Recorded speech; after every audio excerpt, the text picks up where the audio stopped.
అందరికీ నమస్కారం. Welcome to Sreeraj food. నేను మీ సిరి.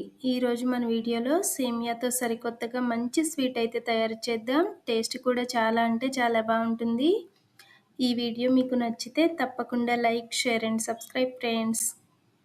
దీనికోసం ముందుగా గ్యాస్ మీద గిన్నె పెట్టుకొని 1 కప్పు బెల్లం, 1 కప్పు నీళ్లు పోసుకొని బెల్లాన్ని కరిగించుకోవాలి. బెల్లం అనేది కరిగితే సరిపోతుంది. పాకమేమీ రావాల్సిన అవసరం లేదు. బెల్లానికి బదులుగా పంచదారతో అయినా చేయొచ్చు, కానీ పంచదార కప్పులో 1 ఇంచు తక్కువ ఉండేలాగా వేసామంటే స్వీట్ అనేది కరెక్ట్గా సరిపోతుంది. అలానే కప్పు కంటే ఎక్కువ నీళ్లు పోసామంటే మెత్తగా ఉడికిపోతుందన్నమాట. కప్పు బెల్లం, కప్పు నీళ్లు కరెక్ట్గా సరిపోతాయి. ఈ రంగు సన్న సేమియా తీసుకున్నామంటే మళ్ళీ వేపాల్సిన అవసరం లేదు, కానీ తెల్ల సేమియాతో చేయాలి అనుకుంటే 1 స్పూన్ నెయ్యి వేసుకొని బంగారు రంగు వచ్చే వరకు వేయించుకోవాలి. గ్యాస్ మీద కళాయి పెట్టుకొని 2 స్పూన్ల నెయ్యి వేసి కొంచెం జీడిపప్పు, బాదంపప్పు, కిస్మిస్ వేసి లేత రంగు వచ్చే వరకు వేయించుకోవాలి. ఇప్పుడు ఇవైతే వేగిపోయినాయి కదా, ఒక ప్లేట్లోకి తీసి పక్కన పెట్టేద్దాం. మళ్ళీ అదే నేతిలో మనం ఏ కప్పుతో బెల్లం తీసుకున్నామో అదే కప్పుతో అరకప్పు శనగపిండి వేసి శనగపిండిని పచ్చివాసన పోయే వరకు వేయించుకోవాలి. శనగపిండి వేయడం వలన స్వీట్ టేస్ట్ అనేది చాలా అంటే చాలా బాగుంటుంది. శనగపిండి వేస్తే తినము అనుకునే వాళ్ళైతే అరకప్పు ఉప్మా రవ్వ అయినా వేయొచ్చు.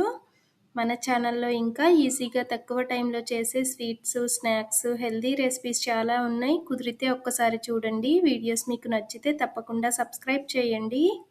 నేతిలో శనగపిండి అనేది ఈ మాత్రం వేగిన తర్వాత మనం ముందే తుంచి పెట్టుకున్న సేమియాని కప్పున్నర వేసి చక్కగా కలుపుకోవాలి. ఇలా కలిపేసి 1 నిమిషం మూత పెట్టామంటే పిండిలో సేమియా అనేది మంచిగా కలిసిపోతుంది. 1-2 నిమిషాల పాటు శనగపిండి సేమియాని కలిపి వేయించుకొని మనం ముందు తయారు చేసి పెట్టుకున్న బెల్లం సిరప్ని వడకట్టి పోసుకోవాలి. ఇలా వడకట్టి పోసిన తర్వాత చక్కగా కలుపుకోవాలి. మనం కలుపుతూ ఉన్నామంటే తొందరగానే దగ్గర పడిపోతుంది. నీళ్ళు ఎక్కువ పోసామంటే మరి గుజ్జులాగా అయిపోతుందన్నమాట. ఇలా 1 కప్పు నీళ్లు మాత్రమే పోసుకొని గ్యాస్ తక్కువ పెట్టి చక్కగా కలుపుతూ ఉన్నామంటే ఇలా దగ్గరగా ఉడికిపోతుంది. సేమియాతో ఎప్పుడు పాయసమే కాకుండా ఇలా మీఠీ సేమియా లడ్డు కానీ, మీఠీ సేమియా స్వీట్లా కానీ తయారు చేసి చూడండి. ఇలా దగ్గరగా ఉడికిన తర్వాత మనం ముందు వేయించి పెట్టుకున్న పప్పులను వేసి ఒక్కసారి మంచిగా కలుపుకోవాలి. స్వీట్ ముక్కలుగా కట్ చేయాలి అనుకుంటే నెయ్యి రాసిన ప్లేట్లో వేసి చల్లారిన తర్వాత తిప్పి మనకి నచ్చిన షేప్లో కట్ చేసుకోవచ్చు.